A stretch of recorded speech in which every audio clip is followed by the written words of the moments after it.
two-part documentary delves into the world of Irish dance and experiences the extreme discipline and dedication it takes to be part of this growing global sport. As we journey with dancers from Ireland, England and America, we look beyond the fake tan and wigs. I think it looks ridiculous. We also witness the highs and lows of each competitor as they battle it out to be the best. The world title is everything in Irish dancing. I have so much pressure to retain the title. I don't want to lose it.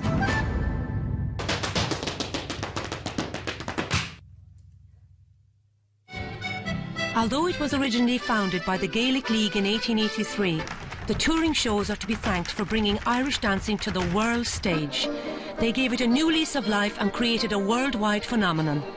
Irish dancing wasn't the coolest thing to do, and it was often the butt of jokes. Some people thought it was great because it was Irish, and then some people just thought it was ridiculous. Why would you want to do that? I think Riverdance changed that by bringing it to a world stage and by Irish people seeing that the outside world thought this was something cool. I think it possibly gave Irish people the confidence to say, yeah, it is actually cool and it is something we should be proud of.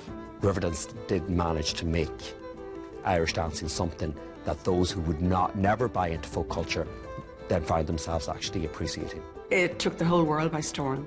And I knew in my heart and soul then, this is it, this is where we're going, this is the way. I was part of that original performance of Riverdance and none of us were prepared for the reaction, both in Ireland and around the world. We travelled around the world during the day. At night time they get 4 and 5 standing ovations. They get to live their life through that dance that they worked so hard for. I like that. To me, that means something. City West welcomes the 2011 Irish Dancing World Championships back to Dublin for the first time in 15 years. Throughout the Worlds, City West will see over 40,000 spectators pass through the doors of their state-of-the-art convention centre. One of the most outward changes that's visible to us is the whole notion of the World Championships, which moved from like Colosh to where it could be housed in a school in Dublin, to now not only being housed in Ireland, but also being housed overseas, attracting thousands of competitors. It's become an entire, 10-day festival. And people are still buying into it, and they're preparing it for the whole year. When I won the Worlds was back in '75, and it was at the Mansion House, and it was a very prestigious event. It was a beautiful event. It was a completely different sort of a competition those days. It was much smaller. It's much bigger now and much more glamorous. In the run-up to the opening ceremony, the year-long planning process is aided by intense labour and attention to detail. With workers from all over the country pitching in, everyone plays a part in making the main event happen. Practising for this year's Worlds is 12-year-old Jack Quinn. The Dublin-based dancer has seen a string of successes since he began Irish dancing at the age of 6. He came home one day and said he just wanted to start Irish dancing. And I kind of thought, oh, fine, yeah, it'll be a bit of, do it for a while. Didn't know what he was getting involved in or what that he'd be so interested and so good. Being from a football background, I thought well, not strange, but just it was going to be different, and didn't know how to handle it in the start because at that time I wouldn't have seen it as a man's thing or a boy's thing to do. Hand in, hand in! My opinion has changed on it now because I see how passionate he is about the sport. What really sunk it home to me was his confirmation day here. We had a party in the house and friends around. Come 7 o'clock in the evening, he was gone off to do his dancing and he was away for 2 hours. The party was in full swing, but he wanted to practice for his dancing and that was it, so he's very happy with it. To begin with, Jack danced once weekly during school time. Since then, he has joined the O'Shea School of Irish Dancing and trains 7 days a week. Jack is a very driven kid. He's enthusiastic. He absolutely loves his dancing. He's prepared to put a huge amount of effort into it, and he's prepared to take all kinds of correction. You never have to push him into anything. He just has the enthusiasm to do it. He has a great love for dancing, and I think that's the most important thing as far as we're concerned. I wanted to become an Irish dancer because I saw my cousin dancing at a festival. When I saw her dancing that night, I just kind of really wanted to do it myself. I thought it was really cool. The first feis, I brought him to, it was lots of screaming and shouting and a kind of chaos, and I sat there being very cynical as I didn't know anything about it, and turned around to people beside me and said, this is a bit over the top. But then Jack got up and danced and I ended up winning, and I was as bad as everybody else. I was surprised I did well, especially because it was my first fesh, because I think I didn't realise what was going on. I was so young. To be a competitive dancer in this day and age, you have to have 100% complete commitment. A top champion dancer would probably practice anywhere from an hour to 2 hours a day, especially on the days where they don't have a class. The standard of today's dancer is supreme. Sometimes I get up early to practice. He practices every day practically, like, you know, for an hour, 2 hours every day, maybe more. I don't think you can practice too much. Coming up to major championships, if they want to do extra classes, we do extra classes with them. And that could maybe be 4 nights a week, or maybe 3 nights in one afternoon. It depends on the dancer and depends how much commitment they have. Any of the dancers who want to do really well, they have to be very committed and they have to work really, really hard. It's all about commitment, really. You know, if you're going to do anything, you need to do it fully, and you need to engage yourself completely in it, and that's never more true as in the case of Irish dancing. I get very excited the day of competitions. I just kind of, I just really want to get there to the competition and just be there, and then I kind of settle a bit. As a practice before the World Championships, Jack goes to a local fesh in Tyrrellstown, County Dublin. Today it was great. My teacher thought I danced really well and I felt really good about it, so really happy. The winner of the Boys Championship 12 to 13 is number 150, Jack Quinn from Spelling Hay. My first Worlds were in Philadelphia in 2009 and I was 10 years of age.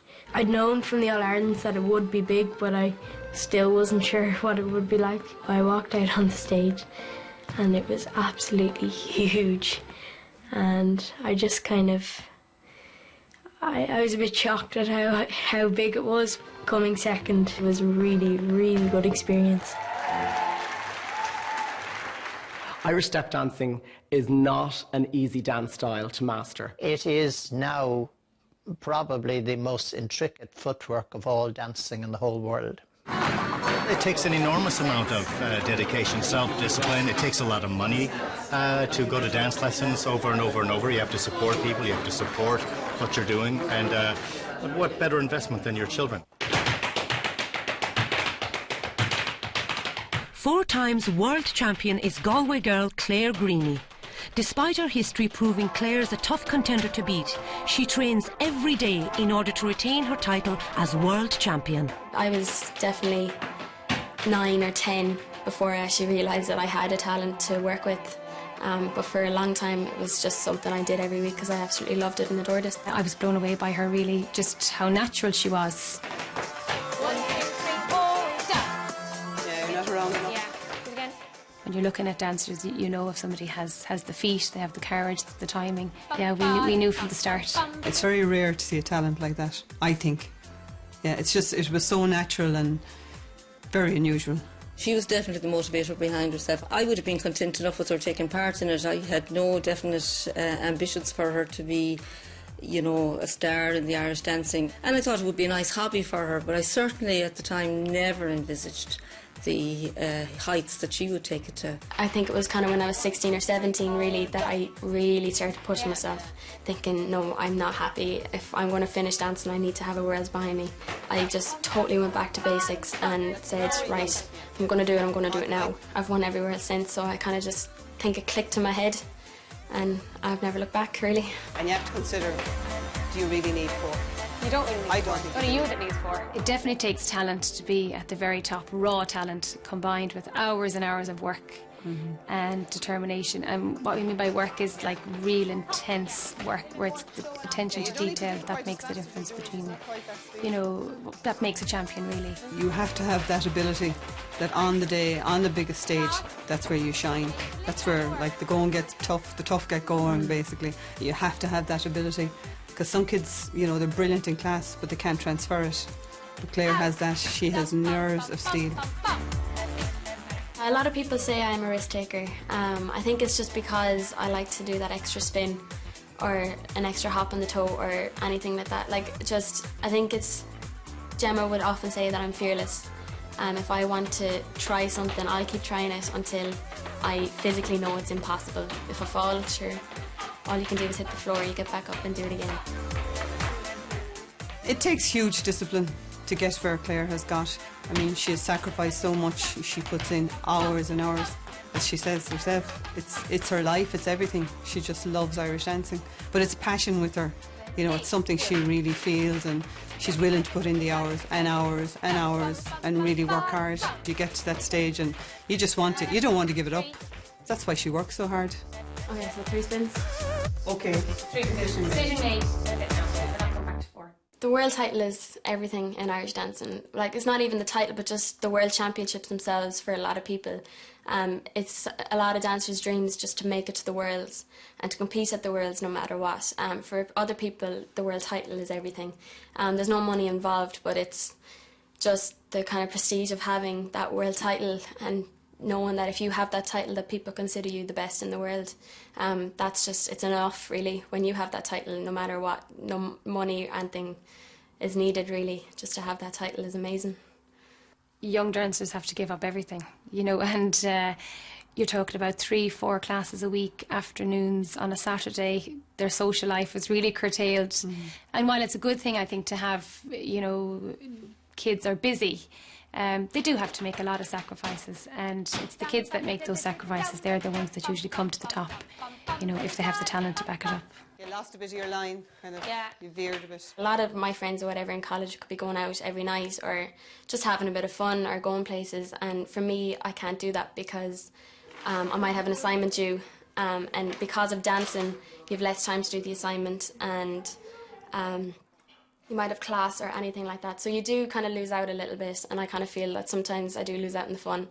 But, I mean, it's a choice I've taken, and I know that if I want to get where I want to be with Irish dancing, you do have to take these sacrifices, so I don't regret it at all. After the break, what's behind the fake tan, mounds of makeup and big wigs? Fake tan has nothing to do with dancing. I think it looks ridiculous.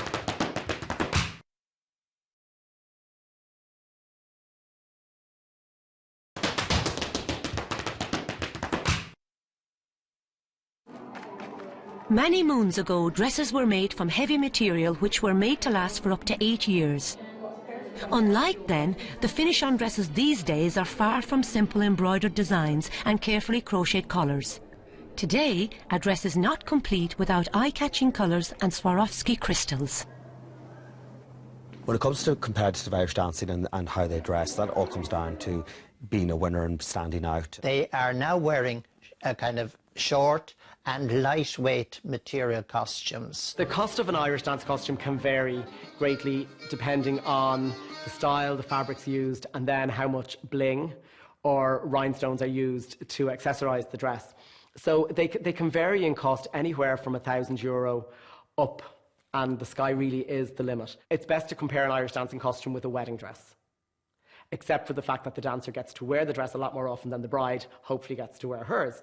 But it is a bespoke dress. It is made for that individual, handmade to their measurements and to their requirements by way of colour, fabric and finish. So there's a lot of work and time goes into the dresses. Therefore, it's inevitable the price is going to be quite high. I change my dress every year for the Worlds. For me, the fit is probably one of the most important because there's nothing better than a dress that fits a dancer really well. It seems to me that it's ridiculously expensive because, as you know, as you get better and better, you have to be seen to be in the right gear. So say if it's a girl, there's probably a dress, or somebody who makes dresses, you have to have that person's dress. You can't be seen in anything less.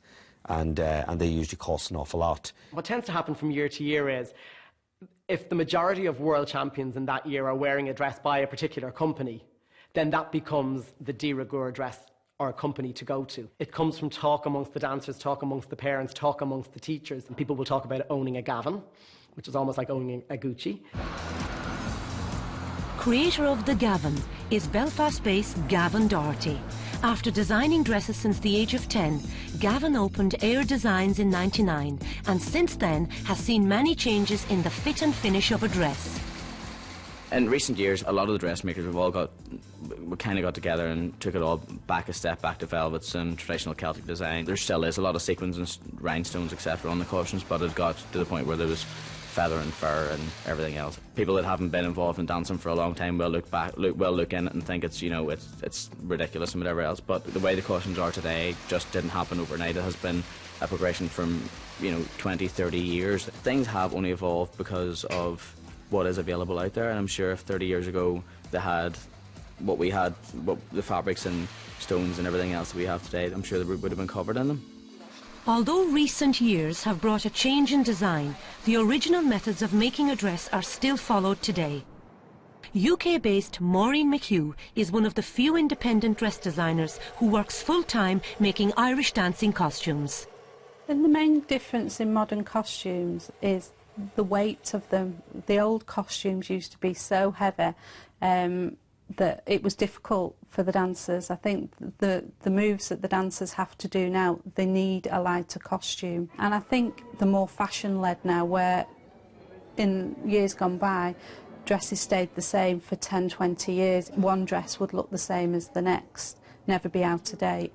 Whereas now, I think things go out of date very quickly. Costumes can look a little too trendy. Having said that, it's a fashion, so in 6 months' time it will change. So what's fashionable today, maybe leopard print or bows, 6 months down the line that will change to something else. We only do what people ask us to do. It's whatever really is on the catwalk is what we can use, and that's why styles and types of dresses do change. It just keeps us all on our toes. This year's trend up until now has been sort of the asymmetrical designs, sort of half and half styles.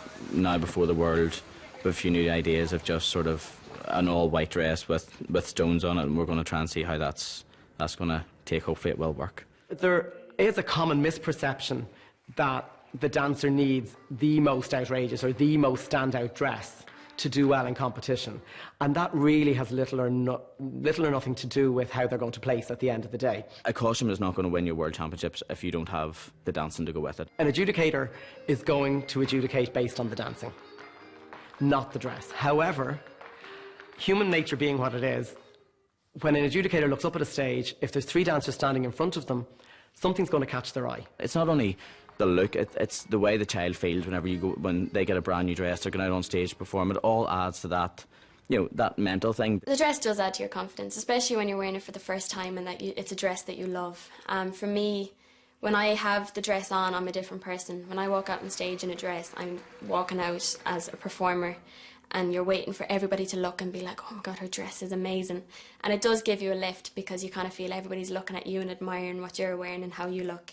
It's a little bit like the fashion season for each year. So it has developed in that. It also has developed in terms of cost, though. And people, for some reason, are very willing to embrace, they want the very best for their children. I suppose that's where it comes from. And they will do whatever it takes, you know, to put them up there and to have them well presented. I think my main selling point is price. The most a dancer would pay if they wanted to come to me for a costume would be £1,200, would be probably the maximum. The price of our dresses for a small class costume would start at £350 right up to £1,400 for the top level sort of World Championship standard costume. It's £1,400, probably around about €1,550. Fabrics can cost anything from £5 a yard up to £120 a yard. Some of it comes from Thailand, some of it comes from the States. A lot of the times I will go to New York and go around the fashion district. When you hear the price of a dress, there's a lot of things other than embroidery and fabric that are going into it. There is a lot of time and effort as well. Most people will maybe pick a colour or a rough idea, and then we have a lot of people that will just send over a picture and say, this is my child, do whatever you think, we trust your judgment. And you know, for me, that's a lot of the time that's the easiest way, because there's no limitation to what you can do. I'll have a new dress for the Worlds this year. I have no idea what colour it's going to be. I don't want to know. But at the minute I'm in a black and green dress. I'm hoping Gavin will take me out of a green dress again, because I feel it's very predictable on a red head. I loved being in my kind of coppery and bronzy colours because it's very unpredictable, but yet there's really good colours on me. So I have no idea what he's going to do, but sure, I have no doubt I'll love it when I get it. Each dress is handmade and it's an individual garment. It's really difficult to say how long each dress makes. I mean, we could have two bodices, exactly the same fabric, exactly the same everything. You might sit on the machine, starts to run, the thread might start breaking every 2 seconds. It's really difficult to say. The dresses do play an important part in the presentation of an Irish dancer, but without the use of makeup and tan, the look is incomplete. I find it really insulting when people try to compare Irish dancing to beauty pageants. I mean, in a beauty pageant there's not much skill involved. It is a little annoying in a way. Like, I have absolutely no problem with beauty pageants. If that's what they like, that's what they do. I mean, who are we to judge? What is annoying is that people compare it because of the whole beauty part. In terms of Irish dancing, makeup and wig and costume and everything is literally for first impressions. It's like your result has nothing to do with how you look. It's about your talent and it's about the technique that you're doing on stage. It's all about the performance. Whereas beauty pageants, it is basically based on who has the prettiest smile and who has the prettiest walk. Dancers wear makeup for the lights. As you know, lights drain your colour. And that, I think, is initially where the makeup came from. Unfortunately, some parents just don't know how to put makeup on, or wigs, or tan. Makeup wasn't a part of dancing. Like when I was young, or my sisters, or any of the dancers like in our class, because I don't think they had money for ice cream cones, you know, not to mind to say makeup. A lot of the progression in both costume and makeup, overall style for the female dancers especially, has come from society in general. Fake tan has nothing to do with dancing. It's to do with kind of a culture that we have in Ireland, that we don't think pasty white is attractive in any way. The irony of the whole thing is they all want to stand out, but they all end up looking exactly the same. So I have met dancers and they were like, do you not know who I am? And I'm like, all I see is this Barbie doll in front of me, because they look unrecognisable, dolled up with their wigs and stuff on. So I don't think it's a good idea, but like, it's like that because it's kind of developed that way. I'm not defending it. Like, let me put it on the record. I think it looks ridiculous.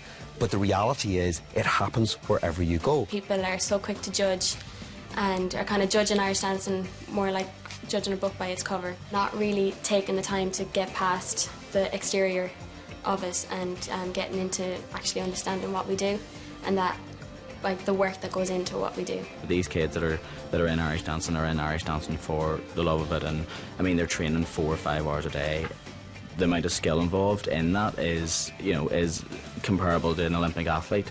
So to have someone compare it to a child standing and is being judged on how they look, it's nowhere near the same. Still to come, we meet more of the teachers involved, who go from strict to nightmare. Arms, Kelsey, up, up! Come on, lift it up the back!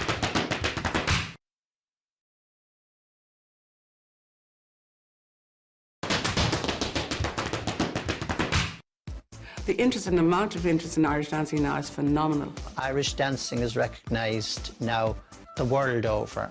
It's no longer just restricted to where Irish people go or where English language is spoken. It's mind-boggling, both the size, the scale of the feis, the size of it, and the geographical spread of the Irish dancing. You now have Irish dance classes happening in Japan, happening in Russia, happening in China. Happening in lots of countries throughout Europe. Certainly you'd expect it in Australia and North America because there are Irish diaspora there, but these are places that really probably didn't know much about Ireland or may not have even been able to point it out in a globe before Riverdance came along. Internationally, it made people aware of Irish dance first and foremost, which then allowed them to take an interest and learn. It's kind of exciting for us that people celebrate our dance all over the world. I think the standard is high now worldwide, globally. Certainly in Lord of the Dance now, we have, in my latest show, I've got great dancers from Hungarians, I've got Russians, Germans, Poles, really from everywhere. From obviously New Zealand, Australia, Canada, England, Ireland, Scotland, Wales. We have them from everywhere, and the standard is really high. People who don't have Irish ancestry or Irish background, there's probably 2 reasons why they would go to Irish dance. One is that they've just fallen in love with it as a dance form and they really want to learn it. And the other is that they have fallen in love with Ireland as a country, as a culture, and the Irish dancing is part of that. Or quite often I meet people, and especially more of the adult dancers, that they've seen either Riverdance, Lord of the Dance, decided they wanted to learn Irish dancing, and they go back to the roots of the culture. And they examine the culture, and they get familiar with the music, with the literature, and with the history of the country in general. And sometimes it can be almost embarrassing how much these non-Irish people know about our culture compared to how much some Irish people know about our culture. For me, I loved Irish dance because it was, the men, it was such a masculine dance. It was so rhythmic and percussive and powerful, and you could do with it what you wanted. And it was nobody else's. It's completely different and unique. It's not like any other form of dance in the world, and I love that. And so anybody who has that rhythm, that Celtic rhythm in them, this is a great way to express that. But you know, they'll find it if it's fate. They'll find it if they're meant to. In the run-up to the Irish Dancing World Championships, we see the evidence of exactly how widespread this growing global sport is.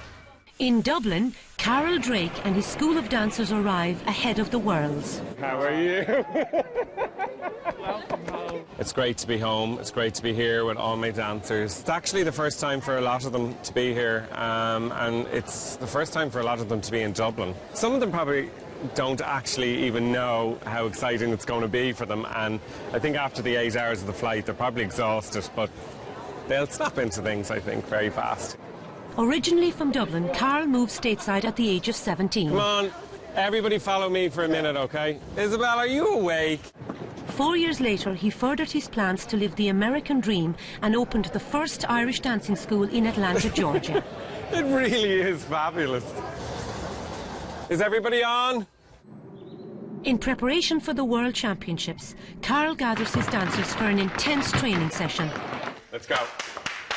1, 2, 3. Tired is not in our vocabulary. We are not allowed to be tired. 99, 100.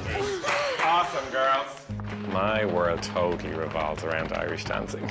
From the time I wake up in the morning until the time I go to bed, and sometimes actually during the night I'm still thinking about Irish dancing. Come on, lift it up the back! I actually started off with 12 dancers in Atlanta, and currently I think I'm up to about over 1,000 dancers.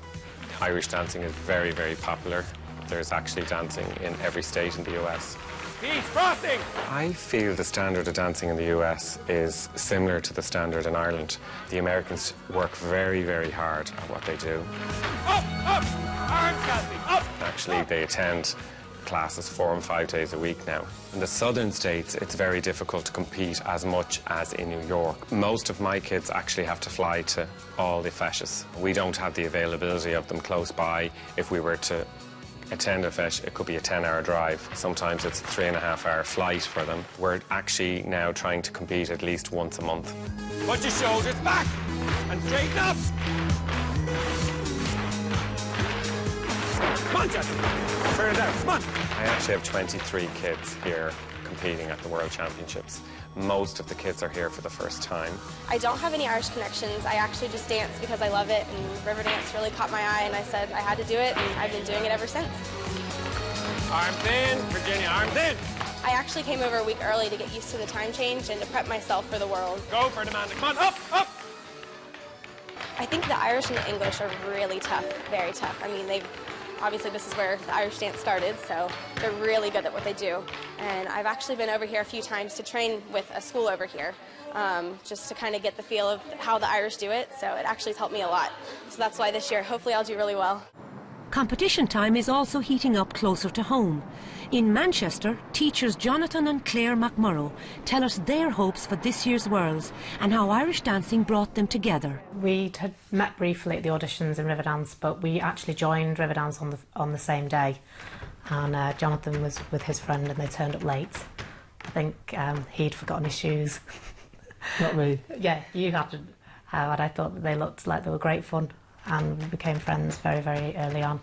And then we started seeing each other and fell in love. It was great.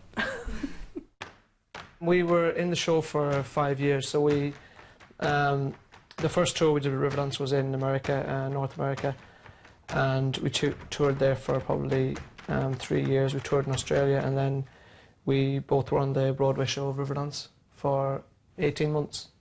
Came back here and both started our degrees at Manchester Uni, and started in the dancing class as well, started teaching at the dancing class, so it was full on almost straight away. The Lally School is probably the biggest school in Manchester. There are quite a few schools. It's mostly actually girls in the school. We do have some boys. When we came home from Riverdance, we did have about probably 8 to 10 lads in our class. They've all gone on to be in shows like Lord of the Dance and Riverdance. There's loads of opportunities for guys in it now, probably a lot more than 10, 15 years ago. Do anything to keep the boys. If you do that well, I'll give you £1. Constantly. That doesn't work. If you do that in time, Kieran, I will give you £1. It does work sometimes. But you do anything to keep the boys on and keep them encouraged. It's great if you can get a group of boys together. It's very hard for a boy to come on his own and sit with the girls, so if you can get 2 or 3 boys and they're coming and meeting together every week, they usually stick at it together, but they're hard to keep hold of. At the class tonight, the 16 children that are going to the World, they should all be there. They better be there. There's only one week to go, so if they're not there, there'll be trouble.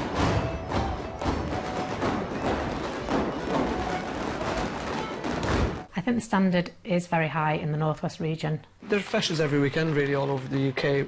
In the Manchester region, there's probably maybe 10 a year. If a child's competitive and they really want to compete, they could definitely go to probably 2 feshes a month if they wanted to.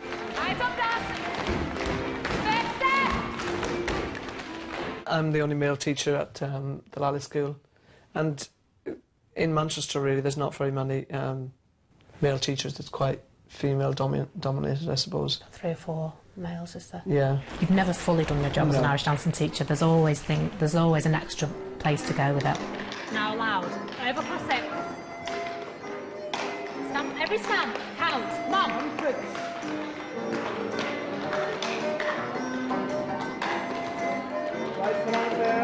Push it, push it!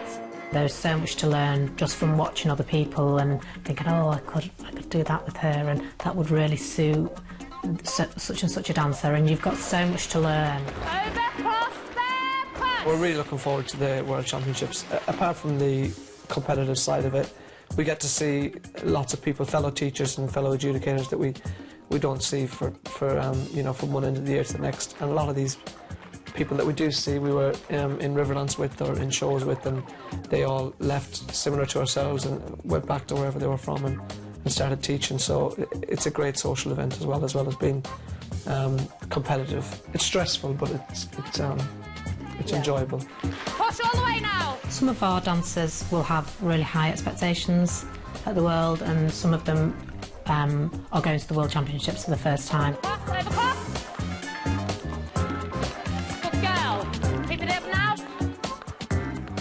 You're dealing with all the children and all their parents' expectations as well, so fortunately enough we're blessed by having children who are very realistic about their own expectations.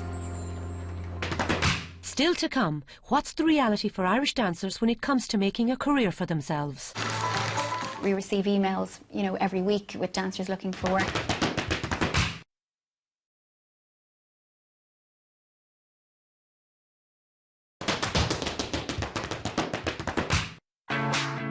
When a dancer decides to retire from the competitive world of Irish dance, a number of options are now available if they wish to keep it as part of their future. One of the main developments from Riverdance and Lord of the Dance was the possibility of Irish dancers to make a professional career out of their art. When dancers, they work for 15, 20 years to become proficient so they can win their world title, and then they're in their prime at 19 years old and it's all over with. I could never understand that, so this gives them an opportunity to go on and make a little bit of money and enjoy themselves doing what it is that they work so hard to learn how to do. Before the shows were successful, really anyone who was teaching Irish dancing, they did it as a second job, as a hobby almost, for the love of it. And if they were performing, it was something they did seasonally for the tourists, or visiting heads of state, that type of thing. Again, it wasn't something that could provide a full-time living. You can do an undergraduate degree in Irish music and dance, which is the same as doing an undergraduate, in that, and as in any other graduate, it will qualify you to take on postgraduate diplomas. So it's really good that people can get credit for that.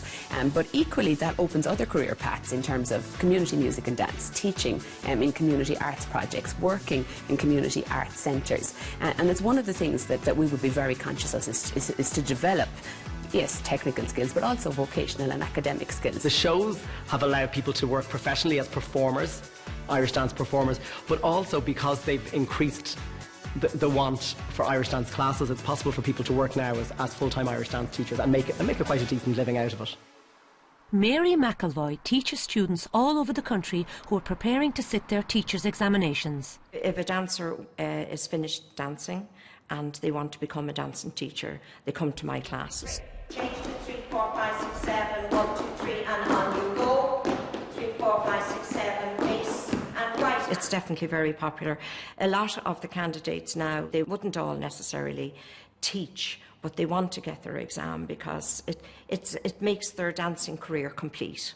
Now you're going to go back in the direction in which you were travelling, okay? The exams take place worldwide in Dublin and Limerick, Derry, Belfast, depend on which area you want to have it. And then it's in all different parts of England, America, Australia, New Zealand, and Africa, and Europe. They're all over. Now sit down now and I'll give you your notes for that. Also working in Manchester is New York native Caitlin Kelly. While Caitlin works as an au pair for Jonathan and Claire McMurrow, she also assists their dance classes in preparation for her teacher's examinations. My family is from Galway and Cork. My dad's in Galway, my mom's family is from Cork. We also have some in Wicklow and Dublin. So I feel really connected with my Irish roots. That's how I got into Irish dancing. My dad was into the music and my sister danced when she was younger. So I'm hoping to open my own school and start making dancing costumes when I get home. Vamonos! What does vamonos mean? I'm hoping to make my mark on Irish dancing in New York. I think that there's a big demand in a place like New York. There's a lot of Irish people, and there's a lot of people who aren't Irish who are just interested in it because it's such a big community, the Irish dance community in New York City. The exam, for the teacher's exam, it starts on Thursday. It goes for 3 days, Thursday, Friday, Saturday, and then for the adjudicators, then they do their adjudicating on Sundays. There's a written part of the exam and a music part of the exam where you have to recognize the set pieces that we dance to, which to the untrained ear probably all just sounds like diddly diddly dee versus diddly diddly dum. So that's been a little bit of a challenge. Where else will you find the return chain? In the Morris Reel, very good. If they're from England or other places, America, they don't have to do the oral Irish. But if there was somebody living in America or England and came to live in Ireland and became a dancing teacher, they're given 2 years to study a bit of Irish and they have to do an oral Irish exam. They've an awful lot to learn in the year. There's a lot of studying. This is Orinky Forna.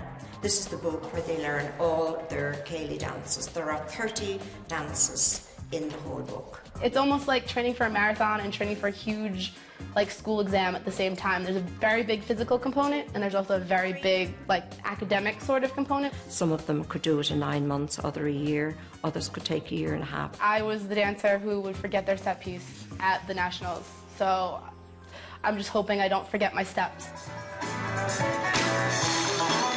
Another career option available to dancers is to become part of an Irish dancing entertainment group. DAGSA is very popular now. We receive emails, every week with dancers looking for work. We usually ask for their CV and a headshot, and their dance experience basically will be very important. We also like to use dancers who have other show experience as well in some of the bigger touring companies. We know a lot of the good dancers that are out there in a lot of the dance shows. We also, scout regularly for new dancers coming up through the ranks. We're definitely in demand. We travel quite extensively throughout Europe.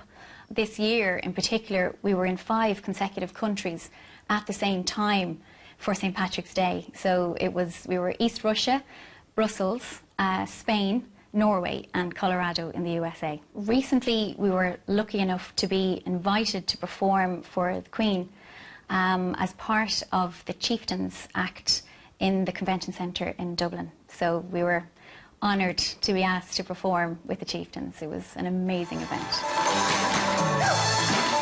We have a good mix of age groups in Dowsa.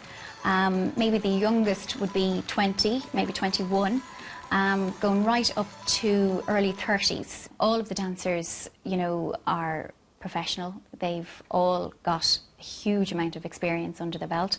Some of the dancers would be full-time dancers, and then others would be working in full-time jobs, or maybe at college, and they dance basically to pay their way through college. So it's a nice talent to have, you know, to be able to fund your college course. Although everyone involved in the world of Irish dance holds different hopes for the future, they all share one wish: that Irish dancing continues to prosper and unite nations around the globe for generations to come. Irish dancing has evolved so much over the last 20 years, both in style, in technique, in athleticism, that it's hard to fathom how much further or how much further afield it can go, but it is very much a living, breathing tradition. So I dare say we will see different developments over the coming decade or two.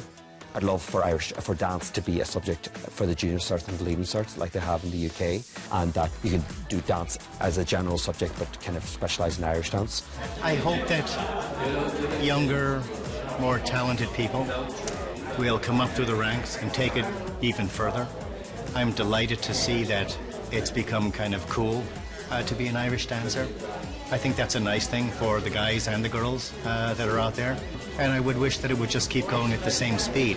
You know, we've made tremendous gains in the last 15 or 20 years in Irish dancing, and I'd love that to continue. I would like for Irish dance to be able to maintain the multi-layers that it has, for the people who want to engage in it socially and to enjoy it. That's the most important thing. If you love dance, you should be able to do it. I would love to see the children to enjoy it more and not concentrate too much on the top competition. On commission, we're talking about maybe bringing in a uniform dress for everyone. Obviously I don't want it to happen, and the kids and the parents that are involved in Irish dancing don't want it to happen, so fingers crossed it won't happen. We can only hope that the next generation of kids that come up from Eileen or from Pat are just as talented, and that we enjoy the same success in the school, really. Yeah. I'm actually hoping to move into other areas with a possibility of moving into China. For the future, I would just like to see our success continue. I'd like to keep dancers working and have all the dancers continue to enjoy their performances. I would love to see, myself personally, Irish dancing fusing together with ballet or jazz and pop and tap dancing. As long as you can get that continuum and can trace your knowledge back to steps 100 and odd years old, then I think we're justifying and going 100 and odd years forward. And who knows what we'll be doing then. Dancing on Mars will give us a lift, I suppose. Next week at the Worlds, we meet two girls fighting for the same trophy. Usually after all that time practicing really hard, I'm just falling apart. I'm waiting for something to fall, but I feel really good right now, so it's exciting for tomorrow. While the both of them battle it out on one stage, Jack's dance comes to a sudden stop on another. Can Claire make it 5 in a row as she dances before the stony-faced judges? I wouldn't like to be performing today. I wouldn't like to be up on the stage dancing today. For me, the more I win, the more nervous I get, because the more you win, the more people are expecting you to win.